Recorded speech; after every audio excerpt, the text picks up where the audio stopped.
Night of the Seven Kingdoms. I don't have much time. The baby's sleeping, so I got like, I don't know, 15 minutes. All right, so I finished The Hedge Knight just a couple of minutes ago. I've read it before, but not necessarily reading it. I've listened to it on audiobook, so it doesn't really sink in. But when you're turning the pages and reading the words and rereading the pages right then and there, it like sinks in a little bit more. It's only 117 pages. If you go by like the Night of the Seven Kings copy, Night of the Seven Kingdoms, sorry. But basically, it's like the classic lone wolf and cub tale. Um, for the most part, I think you could really tell that George put a lot of thought into connecting this with the other parts of the A Song of Ice and Fire universe. I have some notes written down on my phone, but I can't access them because I'm obviously live streaming from it. One of the things I noticed is that one of the very first sort of flashbacks, if you will, like you're reading it from Dunk's POV, but it's ultimately told from a narrator standpoint. So you get to see Dunk's inner thought, or you get to read Dunk's inner thoughts, but you also get to sort of witness it from like a omnipresent standpoint.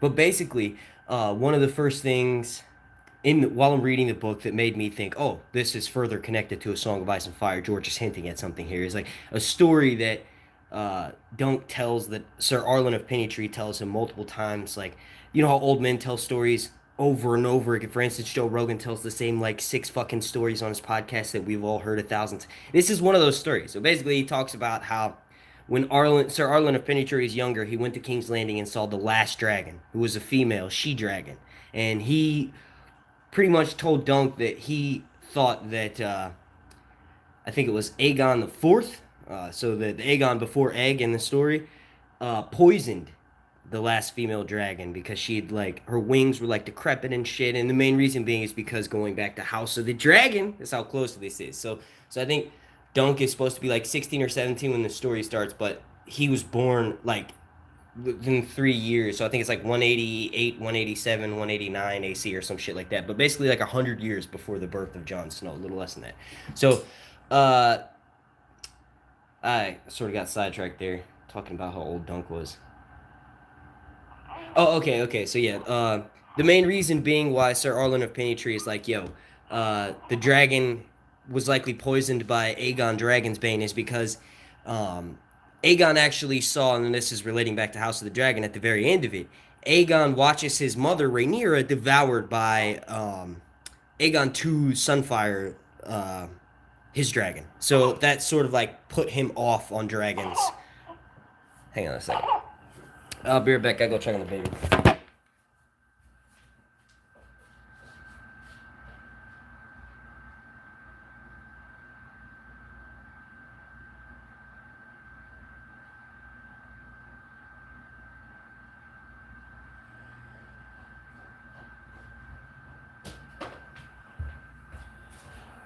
All right, so he's good. Sorry about that. So yeah, basically, that obviously it relates to all the other stories, but it made me think of the modern storyline with Daenerys. She's the actual last dragon. She's a female. She's been poisoned multiple times.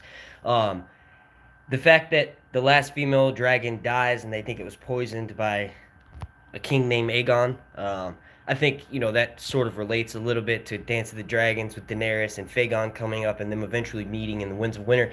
There could be a chance that Daenerys is taken out or whatever, or sort of just like nullified, nerfed by Aegon. I don't know where I'm getting at in that theory. Like I said, I had notes on it. I made some really good points, but I can't access those because they're on my phone, and I didn't really think that one through.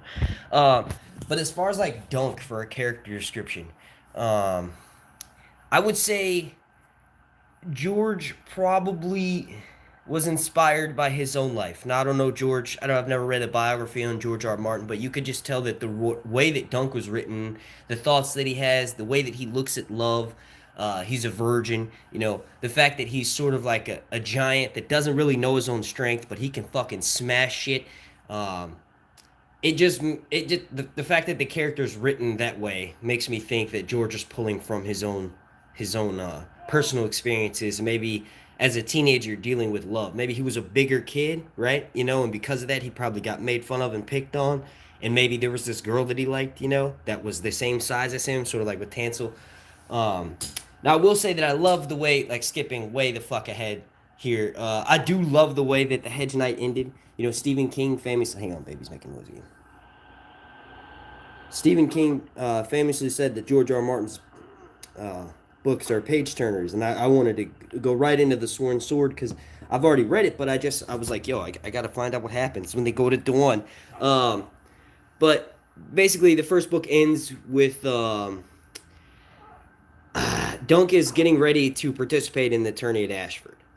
He's actually in the process of picking up his armor. He like makes his way back into town. I think he's going to start fighting the next day, but he ends up meeting up with I think it's Raymond Fossaway, and Egg is like watching the puppet show from Tansel. And you watch the full, or sorry, you get to read the full puppet show, like how it plays out at the beginning of the book, and it ends with the dragon's head getting cut off and red. It's not paint. It's like paper or some shit. I don't know. It spews out, but you should know that the Targaryens are in power. Don't do something that slays the shit out of the king's sigil. Right? You shouldn't do that. You shouldn't. It's not mentioned, so they sort of just glaze over. And I think the reason why Egg is fascinated with this puppeteer show is because he's like, oh, so it is possible to kill a dragon, and he fucking hates Arya and Brightflame. So, um, and it's interesting too. You get that dynamic of like the Targaryens, where their coin flips. No one really fucking knows. You get that all the way in this book. Dunk fucking ends up hating Aerion too, because obviously he snaps Tansel's finger, and like this is what caused. I'm getting to that. This is what causes the trial by seven, which was fucking amazing. I used to in my videos, since I like was listening to it on the audiobook, I would always be like, oh, the battle scenes are so much better on the show. Fuck that. George knows how to write a fucking scene. I'm like sitting here like, oh, but what happens next? And I'm gonna turn the and like it fits so much well together. There are certain things that the show does really well. The massive battle sequences, yes, but when it's like a 7-on-7 tourney and like the momentum's being built up and you have one rider just sort of walking in and then you get that pause break in the page and then you keep reading and you get the picture that goes along. Oh man, fucking amazing. What was I talking about? Oh yeah, so how it all really comes to a head is like Egg is sitting there watching this fucking play. Raymond's like, yo, let's go grab a gullet of wine. And Egg's like, oh, I can pick up your shield when the show's over. So then Dunk goes with Raymond Fossway. They go, they're fucking drinking wine. They're chatting it up. And then out of nowhere, Egg comes running. He's like, hey, dude, they got the girl. They got your girl with the puppet show. So then obviously, Dunk drops the wine and fucking follows him out the door. And then when he gets to where the puppet show is, he sees Arya Brightflame fucking up shit. Just being a fucking asshole, being a typical Targaryen douche. He, in my opinion, is very much like Viserys.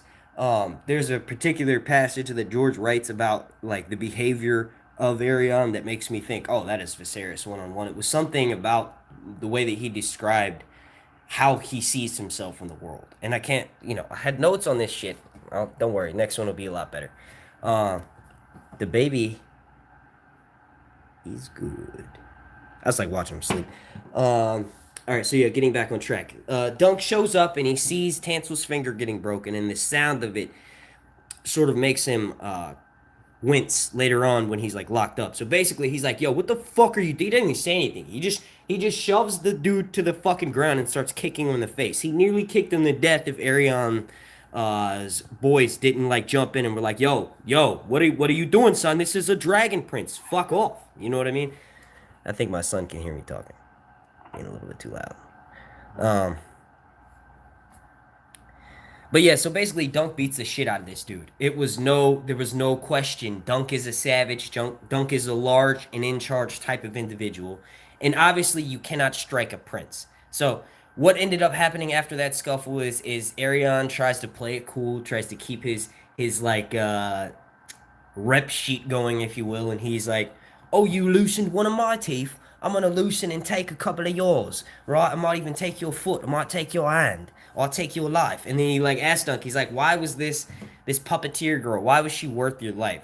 Long story short, Dunk gets locked the fuck up. The tourney concludes, and then at the end of that tourney, that's when Dunk gets come and taken out of his cell. And while he's in that cell, he does a lot of contemplating. He's like staring out into this field. He's hearing noises. It reminded me so much of when I was like, in my troubled youths, and I would like look out the fucking, like, there was one time in particular where I had broken my probation and I had to get locked up for 72 hours in this like juvenile detention center. And when you're locked up and you're looking out that fucking window, it doesn't matter if it's the side of a building.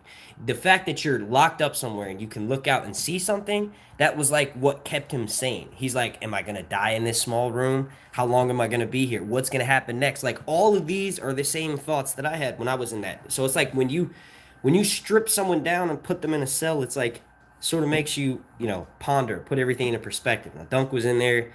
Uh, he could hear noises and shit. He could mainly hear like small, uh, like off in the distance type noises from the tourney, and that made him think of what it would be like had he had not fucking decked the Dragon Prince in the face and kicked the shit out of him. He's like, oh, I'd probably be standing behind Egg, who'd be sitting on a fence post right now. We'd be watching the list, and we'd be seeing, who's coming up next and what's gonna happen. And occasionally, Dunk would hear a lance break, and he'd be like, oh, someone was, you know, demounted from their horse or some shit. Just the way it's sort of like reminiscing of what would have been like when you make such a fucking stupid mistake that could so easily be turned around. And all the thoughts that Dunk is thinking at this time when he's locked up is like, I totally 100% could relate to that shit. I haven't been looking at the chat at all. This is more like a video that I would have done properly with edited in my studio upstairs, but I can't. I got a baby, so part two will be edited though.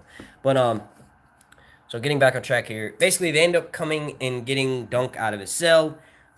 He speaks with Baylor Breakspear, and he's like, "Look, bro, you put me in a motherfucking predicament. My brother's kids, albeit assholes, you know. Basically, Dunk is like not necessarily forced into doing a trial by seven, but holy shit, that door creaking right there just made me. Hang on a second. I gotta go actually physically look at myself.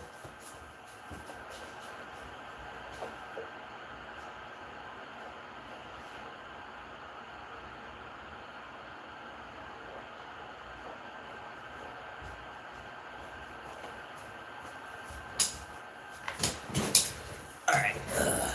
Sorry about that.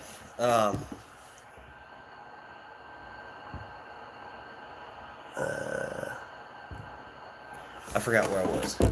Okay, so yeah, he doesn't get forced into doing a trial by seven, but it is sort of like, let the gods decide your fate kind of situation. And obviously, Dunk being like, he doesn't have any friends, he doesn't have any family. All he can remember is that when he was really, really young, Sir Arlen of Pennytree found him in Flea Bottom. So that's all the memories that he has are with Sir Arlen of Pennytree. So Sir Arlen dies at the beginning of the story. Dunk has no one. So he relies on Raymond Fossilway and Raymond's cousin, who's a fucking asshole, to go and get him some knights to, take up his cause and fight on this trial by seven. And what's interesting is that Raymond Fossilway's cousin ends up fucking, like, convincing, I think he convinces, like, one or two guys to join him, the Laughing Storm and Lionel Beesbury or something, but he ends up switching sides and going and fighting for the accusers. And at the last minute, because that made Dunk short one person or whatever, so if he was short one person, they were like, look, we're not even going to let you fight a 5x7. You're just going to be you're going to plead guilty, and we're going to murder you. You're not going to have a trial if you can't get the seventh man. So then Baylor shows up.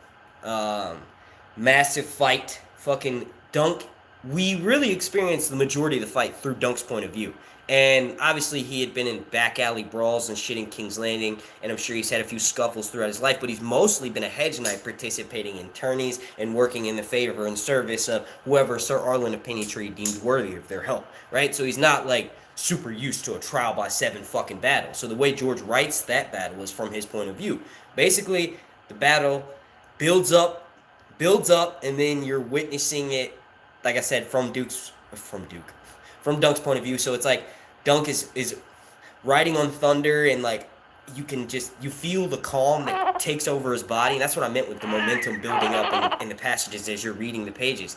It's a lot different than just watching a 5-minute scene that everything's laid out in front of you. A lot of the times you miss stuff when you're watching it, and you'll have to go back and rewatch it. When you're reading it, like you may reread a small passage, but it just to me it just sinks in more, and I felt like I was actually in the battle. So you got this slow build up, and basically Dunk convinces himself like sorry, skipping ahead a little bit. Baylor tells them they're gonna be using 8-foot lances with fucking badass Morningstar hilts. They're gonna be using reinforced so they don't break all this shit. So Baylor says our plan, we'll use 12-foot ones. We'll use ones that are longer because if their lances never touch us, well then we can't be demounted. So they use the longer lance and they plan on breaking them off their horse or hitting them at a point of contact that would knock them off their horse. So that way the accusees, Dunk's side, has the upper hand if they're still mounted, right? So Dunk, the whole time, he's like, he's got like a visor that doesn't lift up. It's got a small slit, and that's safer, but it also fucks with his viewing. Like, he can't see shit. So he just sort of focuses on Aryan Bright Flame's shield on the dragon on it, and they square off. Dunk fucks up, overcorrects, but he still manages to stay on Thunder. They get back up, and then he's like watching the battle around him. He can not really see what the fuck is going on. And then he's like, where's Arion? Where the fuck is Arion? I can't see him. Then out of nowhere, bam! Arion smacks into him. They tumble, hit the ground. Well, him and Thunder tumble, hit the ground. Then Arion sort of torments him a little bit. He's like, oh, do you yield? Or I'll take a couple of your teeth or whatever. And then Dunk is like, yo, fuck you. Rips him off, like, I think he throws something around him and drags him off his fucking horse and just starts beating the shit out of him. He takes his shield and he smacks him in the fucking helmet multiple times, and he's like, do you yield, bitch? And, obviously the Targaryen prince, Aryan Brightflame, is like, yeah, I fucking yield. And then, like, Dunk sort of gets distracted a little bit, and Arion tries to make a move, and then that's when he's like, nah, fuck this. Drags his ass across the field, picks him up in front of Lord Ashford, and was like, tell this motherfucker you yield, and withdraw your accusation, you dumb son of a bitch. I'm sick of you Targaryen princes, you motherfucker. And then the battle ends up wrapping up. Dunk obviously wins. They're all sort of, like, reeling in from their wounds. There's a, Dunk is fucking out of it, but he gets a gnarly wound from Arion, and parts of his chainmail get embedded in his skin, and someone says, oh, we've got to pour boiling oil in it because that's what the maesters do. And then someone corrects him and said, no, you dumb son of a bitch, it's boiling wine. If we pour boiling oil into it, we'll murder him. And I remember reading that, and I'm like, what the fuck? Boiling oil? Yeah, let's deep fry Dunk's flesh. But yeah, I don't know, George is fucking hilarious. So, oh shit, baby monitor got knocked down, hang on.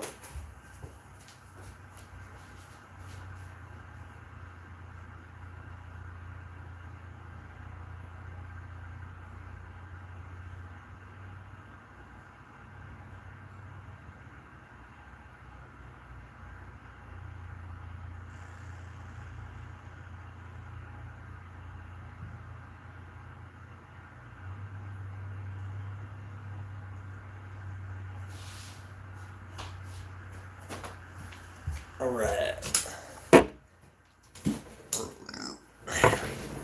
So yeah, boiling flesh, boiling wine. So after Dunk is sort of out of it and he's hearing them talking about his wounds and shit, Baylor comes over with his helm still on and he's like, hey yo Raymond, can you help me take this shit off? And Dunk thought it was weird because he slurred his words, right? So he's like, he said something, he's speaking somewhat normal, but something's a little bit off, right? So they finally are able to get his helm off. It's like fused down, so what the fuck is his name? Steely Pate, the blacksmith who fixed Dunk's armor, is with him. He ends up finally getting off the helm, and when they take it off, fucking, oh my god, red shit pours out, right? Fucking, George describes a gray pulp oozing out. You can see Baylor's fucking brain, right? And he's like somehow still alive after all this shit. He says a few words and basically dies and passes out in Dunk's arm. And then Dunk, goes back to camp. He's like healing from his wounds. And then I think he's visited by Maelor, I think is his name? Or Magor? No, not Magor the Cruel. Maelor, who is Baylor's brother. And Maelor's like, yo, my sons are fucking assholes. I sent Arion to the Free Cities. Hopefully, he'll spend 2 years over there and that'll fix his ass, which really, we all know what's going to happen. Not so much. But he's like, Egg wants to be a squire, and Egg only Egg being his youngest son. And Egg said he only wants to squire for you, Sir Duncan. And Sir Duncan thinks about it, and he's like, "Sir, you do me a massive honor, but I'm a heads night, bro." And it's like, it's got to be like this. If you want me to take your son on as a squire, we're gonna be sleeping under trees. We're gonna be sleeping in the dirt. We're gonna be eating fucking salted beef. And obviously, Maylor's like, bro, he's a crown prince. Crown princes don't do grimy shit like that. Don't cancel with it yet, but look how your other two sons turned the fuck out, right? One's a drunken buffoon. The other one is a fucking asshole, right? So what do you think's gonna happen if probably turn out like me? Man, probably, right? And we all know Aegon, Egg.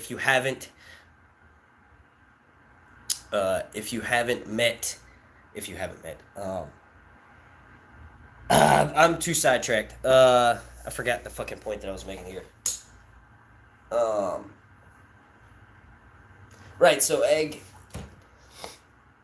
ends up becoming Aegon the Fifth. Tries to resurrect the dragons, dies in the tragedy at Summerhall.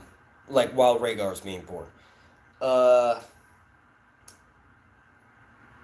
But the actual Hedge Knight, the first book ends with obviously Maelor accepting Dunk's, sort of like proposition. Like basically, if you don't want your son to turn out like a piece of shit like the other two, let me take him. He'll sleep in the dirt in the mud, and he'll become a knight of the Seven Kingdoms.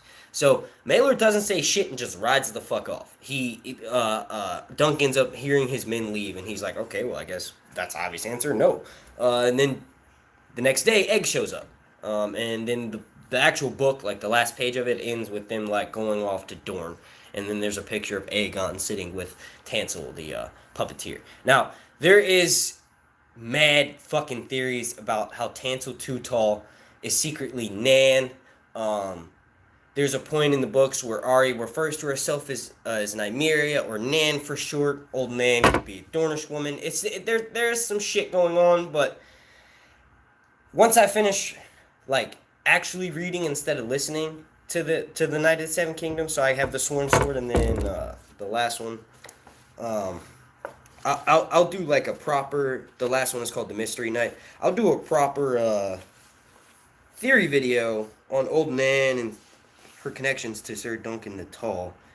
And you gotta remember, this is only 100 years before the birth of Jon Snow, so Old Nan is already old as fuck then, so there's definitely some connections there. It'll just become more obvious to me when I read it myself. So that's about 100 and... My math sucks. About 114 pages for the Sworn Sword, 118 for the Hedge Knight, and then... It's not that long, and if I make sure my son's good, like if he's already eaten, been fed, and put to sleep, I can finish like half of it in one sitting before he wakes up. All right, well yeah, that was sort of just like a quick Q&A. Everybody that's been watching the chat, what the fuck is up? This was really fun to do. I've kind of just been talking to myself, but it's really fun to talk about the books when you actually know what you're talking about. I want to thank you all so much for watching. Like I said, part 2 will be an edited version of this. It won't be live. This was more so put up because it was just like spur of the moment. It's more so put up for people to watch after it actually comes on. So if you all do like this, make sure you leave a comment letting me know down below. Also, make sure you slap a like on this. Like I said, shout out to everybody who came by and watched this motherfucker live. I want to thank you all so much for watching. My name's Mark, and this has been Sir Hans reviewing books. God damn it! Oh no, I can't end on a funny thing because I don't even know how to fucking end this thing. How do you end it?